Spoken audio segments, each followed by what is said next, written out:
Hey everyone, it's Jake Hall, the Manufacturing Millennial. I am here in Grandville, Michigan, where I was a roll dog back from 2005 to 2008. Now, we're in a different building now, and I'm here with Coach Doug Hepfer, who's one of the coaches for the Grandville Robodogs. That's right. And the Robodogs back then were a high school of about 23, 24 students, and obviously it's a little bit different now. So where are we standing right now? So you're in a new robotic competition facility that Grandville Public Schools just built.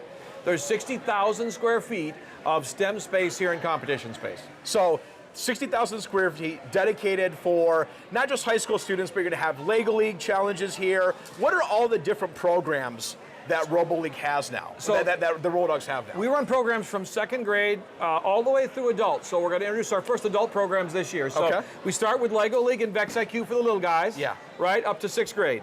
In the middle school now, we've got RECF aerial drones, which is behind us over there. Yep. We've got ground-based Vex robots. We do underwater rovers with Square One. Okay.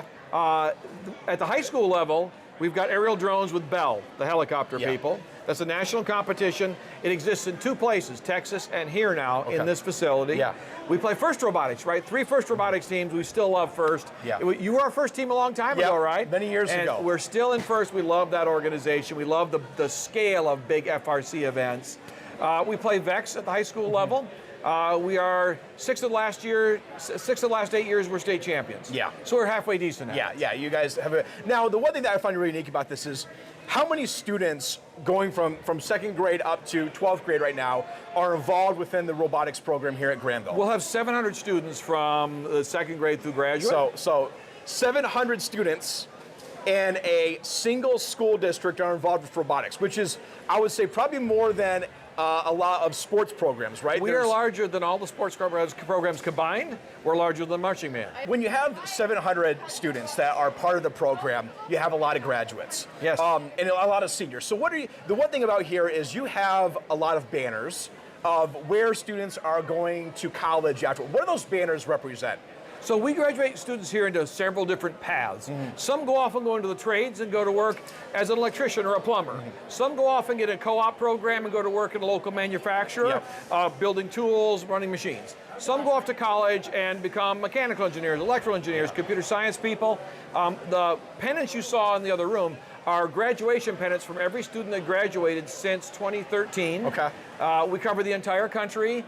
Out there, we're going to start and run profiles of those students starting next week, 25 students over 25 weeks. You'd be amazed where your peers ended up. And I know some of them are working for NASA now. Some guys landed on space landers. One of my really good friends, he's going to be in Capcom for NASA.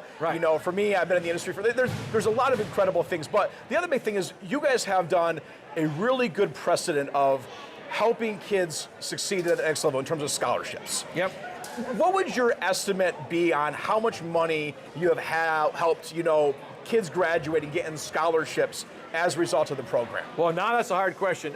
Every year we graduate kids that have scholarship money. In fact, I'm pretty sure you got a full ride to Grand Valley. Tyler Kamishik did. He beat me on the... sorry. That's okay. You were second in line. He beat me on the third ride because he had 2 points higher than me on the ACT. I think he had a 35 on the ACT. So Kyler that year did. Kyler got my money. We have many kids that go out on a full ride to colleges, right? We have a lot of kids that go out and get scholarship money to schools that include major engineering schools like Purdue and MIT and Caltech. We put kids into Michigan Tech and U of M and Michigan State, all with great programs here. Grand Valley's got a good local program, right? Probably our top school recently has been Purdue. It draws a lot of our top students, that and U of M, because they're both really good magnet schools that pull from a worldwide audience for top engineering students. That's why today, you can go to Tesla, you can go to NASA, you can go to the government. We have an NSA, one of our kids is in NSA security right now for the US government. Came out here in computer science. I mean, these kids end up everywhere, but what we like is they come in and they find what they like by doing it. So many kids in high school never find that thing that they're excited about. But kids come through here and they do. You came through and said, this is cool. And now you're the manufacturing millennial. And what's cool about that is you help guide the students on the career path that they want to choose. You mentioned, hey, we're not just pushing kids to four-year engineering degrees. They're doing skilled trades. They're doing co-ops. They're doing apprenticeship programs.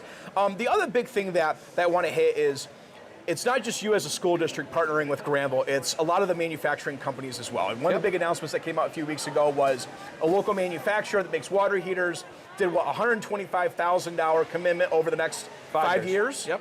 And I think that's just the important for a lot of the manufacturers who are listening and saying, hey, what are you doing to invest in your local school district? Because you're thinking, oh, it's just a high school, there's 20 students on that, but look what over a 10-year period of investment of partners can bring. Now you have 700 kids, which is more than some school districts have in terms of total population. Yeah, and so if you think about this facility, we estimate in the first year 20,000 spectators, unique individuals who come and watch an event here. Yeah, robotics related. Robotics event. That's the robotics. So if your name's out here and it's the water heater company's fabrication area, you're gonna have 20,000 unique visitors say they supported these schools.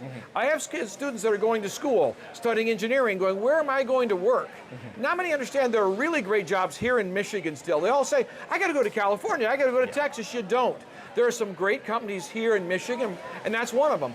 And so getting their name out there and getting involved with our students along the way helps them make that connection. So when those kids graduate, they say, well, maybe I'm not going to Tesla. Maybe I'll come back and bring my talent back to Michigan. Absolutely. So the other big thing is when I look at donations, right? It's always great to donate, money, but I look at what is some equipment that you're looking for as a school district? Are you guys looking for CNCs, 3D printers, mills? I know you guys just had a great fundraiser that happened in like 24 hours for Coach Everly for a laser that you guys laser wanted. Cutter, yep. What other equipment for manufacturers that are out there, what are you guys looking for to bring to this school district? So we actually have found most of the equipment to get started. We're still looking for a couple of things, right? So we've got a really nice CNC machine, but we're looking for a little higher end CNC machine still, and we'd love to find someone who want to sponsor that. Yep. And of course, we can't 3D print metal. Okay. I can do all kinds of nylons with carbon fiber in it, high temperature plastics, but I can't do metal. We've not graduated to that level of 3D printing. Yeah. You don't know this yet. The first place you're going to hear it, we're going to use battle bots here in the coming year. We're going to go from just making things to making things that break stuff. Yeah. And we can do that because with a fabrication lab, all of a sudden it's not buying parts.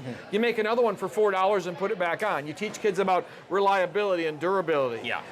Things you can't learn on a normal robotics team. And so that'll be open class. It'll be announced in October when we open that facility. And anyone of any age can put together a team and come battle here starting next May in the Ultimate Robot Combat League. There you go. Awesome. And we have some graduates from the Robodogs that actually compete on BattleBots and the Vegas teams as well. I mean, so that just shows the depth of what a local program can do to create all these different career paths. You can go anywhere you want from Grandville. One of the things that people don't understand is that so many times you go to school and you don't see what's possible. Yeah. Our job is to say, you can go anywhere you want in the world, any job you want, what excites you, and go do it. Yeah. Right? And you learn those habits that make you successful. Exactly. Awesome. Well, hey, Doug, I really appreciate it. Great seeing you again. Of course, get involved with your local robotics program. Get involved with your local trade schools. And, of course, if you're in West Michigan, get involved here what's happening at Grandville High School. We'll see you soon.